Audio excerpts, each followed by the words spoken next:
talk a little NFL now. Let's dive into the Atlanta Falcons for the upcoming season.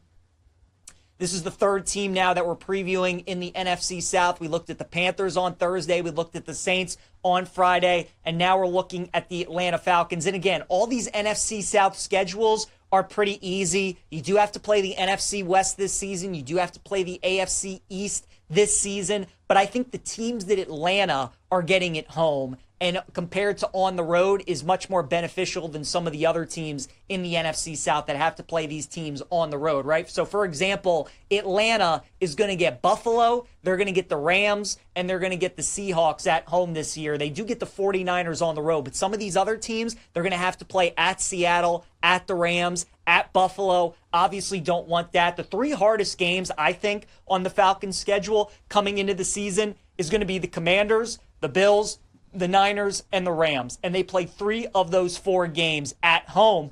And obviously, when you're dealing with the NFC South, you have all those teams that have to travel across the country and play 10 a.m. local time kickoffs, right? So that's going to be the case for the Rams. That's going to be the case for the Seahawks as well. So a big advantage there for Atlanta, which should be probably 2 of the 3 best teams in the NFC West. A lot of people high on the Rams for the upcoming season.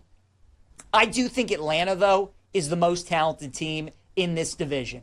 We didn't get a big sample size from Michael Penix. We only saw him play the final 3 weeks of the regular season. But from what we did see, I think he's going to be pretty good. And what helps him out is the fact that he's got one of the best running backs in all of the NFL in Bijan Robinson, who should have a monster year. Drake London is a terrific wide receiver. And now that he's got Penix throwing to him, a guy that can actually air the ball out down the field, I think that's going to be huge for Drake London. Like Bijan and Drake London, Bijan certainly isn't a crazy look for AP Offensive Player of the Year, but Drake London could be a sneaky look, and I would look to attack him in fantasy leagues this year. Drake is solid, man. He's durable. He's consistent. He's a great route runner. He's a good deep threat. He's also good over the middle of the field.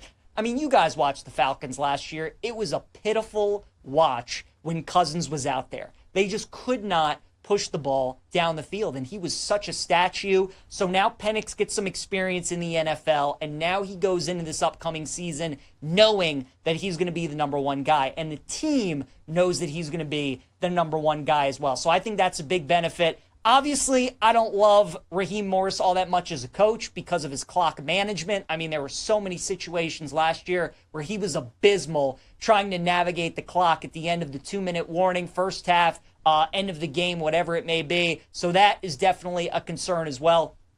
But I do like this Atlanta Falcons team, and I do think they end up winning the division. I would look at them to win the NFC South at plus 240. A lot of it, again, has to do, I think they have a pretty favorable schedule. I think they have the best team in the division. But also, a lot of it's processed by elimination. The Saints, we know, is going to be one of the worst teams in the NFL. The Panthers, talked about it last week. I think Bryce Young could be going along that Trevor Lawrence trajectory where you have an unbelievable last 6-7 games of the season. You're a number 1 pick. Everybody's getting excited. And then you fall back down the previous year. I worry about that with Carolina. And then Tampa, certainly the team to beat in this division. But Baker Mayfield loses another offensive coordinator to a head coaching job in Liam Cohen. Tristan Wirfs is going to be injured to start the year. I just think too much change, some key injuries is going to hurt Tampa Bay. And Atlanta does get them at home to kick off the season. You win that game, obviously going to be massive. Then you're at Minnesota and at Carolina. So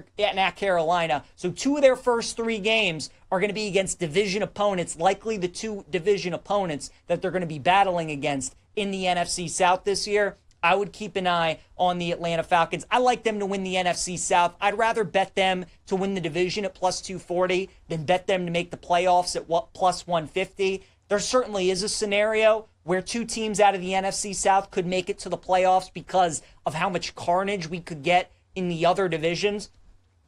I think every other division in the NFC, I could easily see 3 teams or even all 4 teams making it to the playoffs. NFC West, I could see any one of those 4 teams making it to the playoffs. NFC North, I could see any of those 4 teams. And then the NFC East, I could see all the teams but the Giants making it to the playoffs. So the NFC South should be very competitive this year. which is why I think it's going to be tough for this division to get two teams in. I'd rather just bet the Falcons to win the division at plus 240. I'd stay away from the win total, stay away from them to win the NFC, win the Super Bowl. I don't think they're going to do that, but I do like them to win this division and get into the postseason. So I'd look Atlanta to win the NFC South at plus 240.